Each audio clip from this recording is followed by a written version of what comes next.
Welcome, everyone, to Unit 7, Lesson 6. Today, we will be concluding American History 1 by talking about the collapse of Reconstruction. We will also talk about the future implications that will happen for the next 100+ years. For your essential idea, we'll be talking about how politics, resistance, the economy, and a single election are going to be responsible for the failure of Reconstruction in 1877. For your essential question, you're going to be determining why the election of 1876 was the primary reason that Reconstruction failed. As we go through this whole time, we're going to see that there are many issues that are going to cause Reconstruction to become unpopular and eventually fail in the South. The first major thing that we're going to see is that Republicans are going to end up leading to corruption in the South. Many Northerners, but not all of them, moved down south to exploit Southerners. These would be known as carpetbaggers. These are the corrupt Northerners who go down south for either economic or political influence. You'll also have another group, your scalawags, which are Southerners who would aid the carpetbaggers and hurt other Southerners who lived there. The main target group that they will prey off of are going to be freedmen elected to office after the 15th Amendment. The problem was that many of these freemen were inexperienced in politics and would often be manipulated by carpetbaggers to do their begging.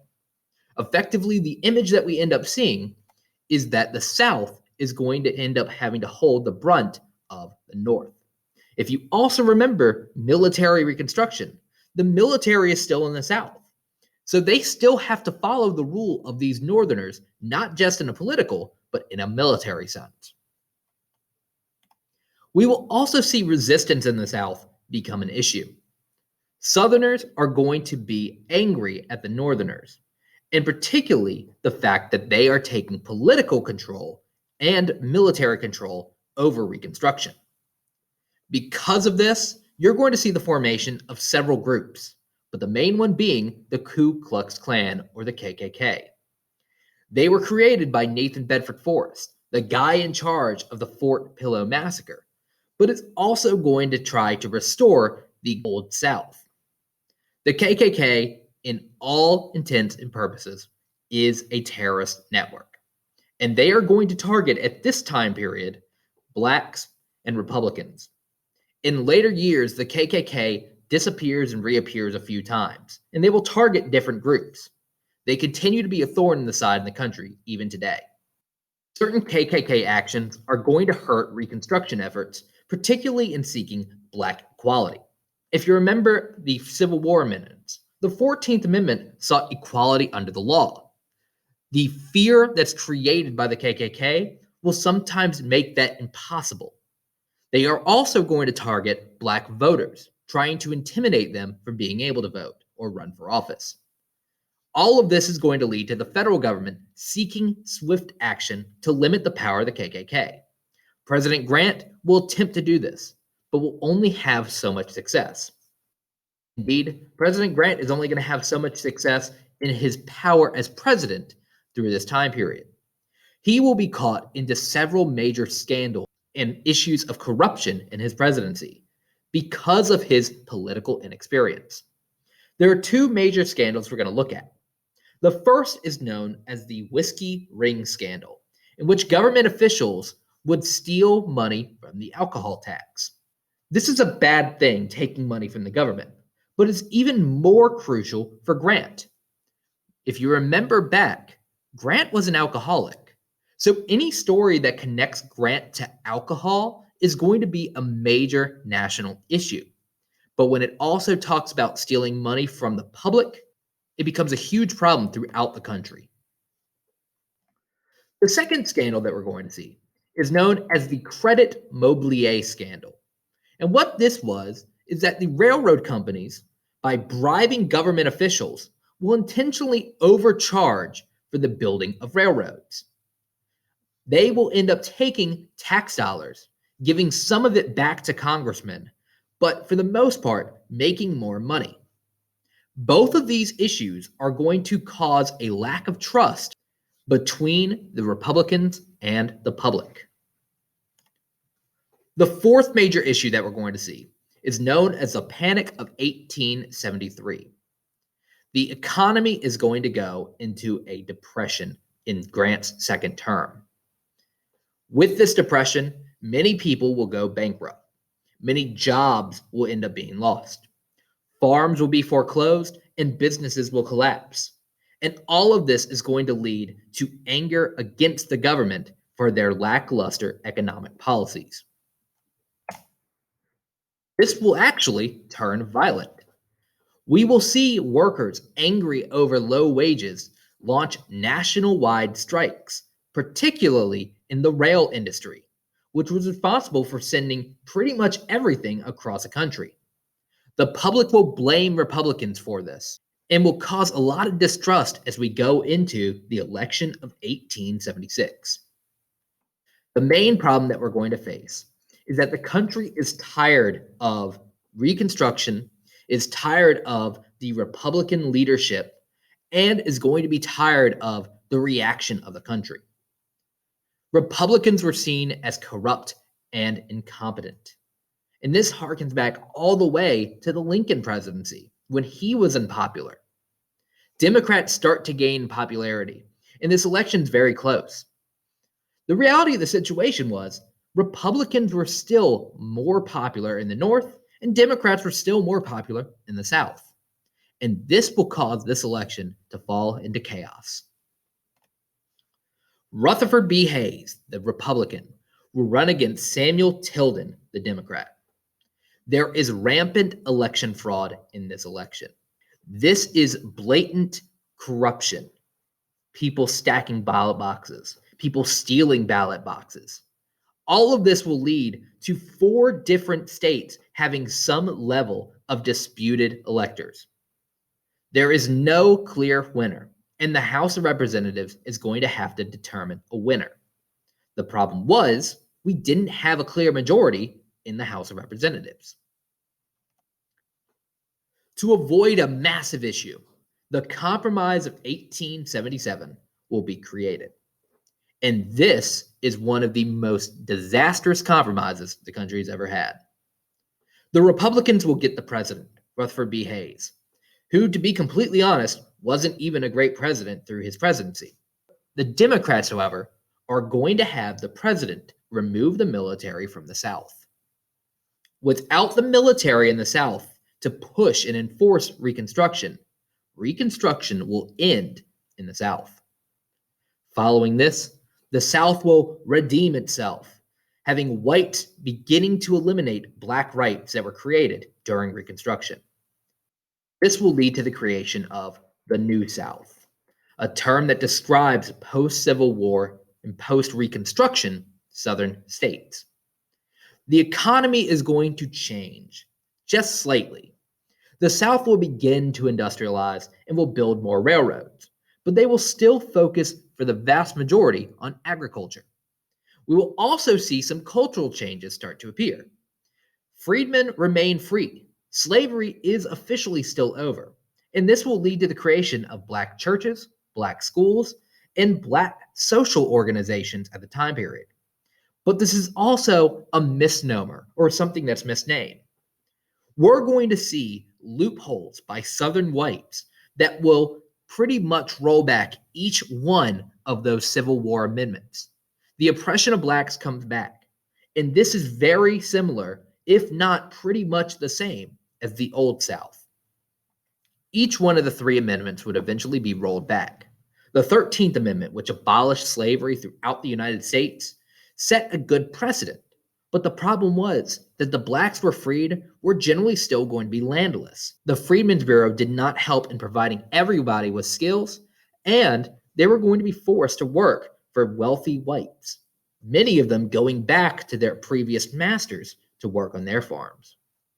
This will lead to a concept of slavery without the chains. While you do not have people forced by physical fear and terror, economic powers are going to force people into sharecropping and tenant farming. These are 2 very similar concepts. The only difference is in the way that people would be paid. In sharecropping, Blacks would farm on land that's rented out to them, but a high percentage of crops would go to the landowner. If you were to farm 10,000 pounds of a crop, 9,000 pounds of the crop would end up going to the landowner, and you would receive 1,000 pounds of the crop. Tenant farming is a similar concept. You would farm on somebody's land. If you got 10,000 pounds of crops, you would take those crops to the market, sell them off, and 90% of the profit that you make would go to the landowner. All of this made it so that blacks made so little money that they could never afford to buy their own land or generally couldn't afford to leave those farms. They had no choice but to work in those conditions, which created a form of economic slavery. Blacks were forced to work practically in the same conditions that they had under slavery. In fact, it could potentially be worse. If you look at this map, this shows the percentage of sharecroppers by county. If you compare this to a map of slavery in the years leading up to the Civil War, you will see pretty much the same marks. People were never really able to leave where they were throughout the Civil War. The 14th Amendment, which provided citizenship and equality under the law, would be undone through other laws themselves. Jim Crow laws would segregate the public between white and black. This meant that you'd have separate entities, whether restrooms, water fountains, schools, churches, train cars. All of these things would be separated from one another. In a court case, Plessy versus Ferguson, the Supreme Court is going to rule that this is legal as long as the two groups were treated equally. The problem is that the concept of separate but equal is inherently going to be unequal. While everybody was separated, you would end up having blacks be treated as second-class citizens. Whenever new schools were built, they were always built for white students.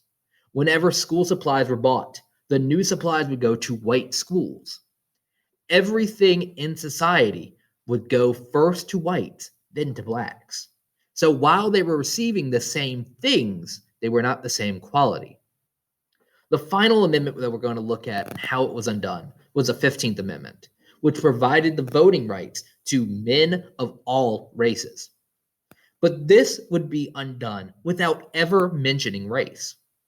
3 different things would be passed, and all of them would impact the ability for people to vote. Poll taxes were going to be created, which had a tax to be able to vote. The problem with this, sharecroppers and tenant farmers already had so little money that they may not be able to spend the few cents it was for that tax to be able to vote. Literacy tests would also be promoted, knowing that you had to be able to read, write, and understand government before voting. The problem was, not all blacks were able to go to school to learn to read or write. Many of them also didn't know a lot about politics because they were never taught.